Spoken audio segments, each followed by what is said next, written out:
Ganito ang senaryo sa nagaganap na earthquake swarm o series of earthquake sa bahaging karagatan ng Kalamansig, Sultan Kudarat ng Mindanao.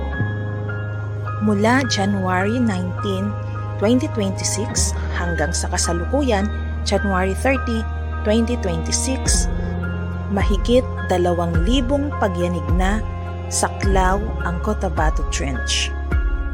Ang Cotabato Trench ay bahagi sa kasaysayan ng Pilipinas sa tinaguriang The Moro Gulf Earthquake and Tsunami, The Midnight Killer na naganap noong August 17, 1976, kung saan mahigit 8,000 katao ang namatay at maraming mga ari-arian at tahanan ang nawasak at nasira dahil sa lindol na umabot sa magnitude 8.1.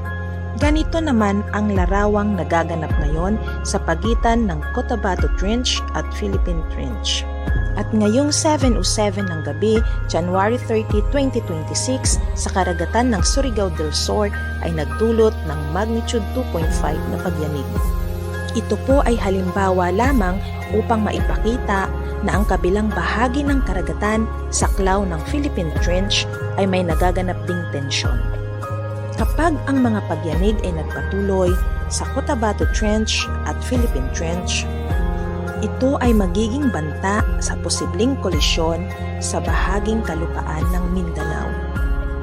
At ang magkabilaang mga trench na parehong aktibo sa ngayon ay maaaring magdulot ng tensyon at stress sa mga inner fault, kagaya ng Mati Fault at Davao Gulf Fault, na may kakayahang magpayanig sa mismong mainland ng Mindanao.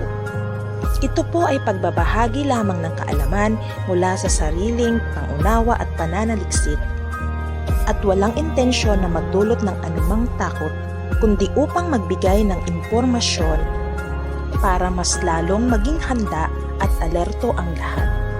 Ang kaalaman at pagkaunawa sa mga bagay-bagay ay mahalaga. Magdasal, at makinig lagi sa mga kinauukulan.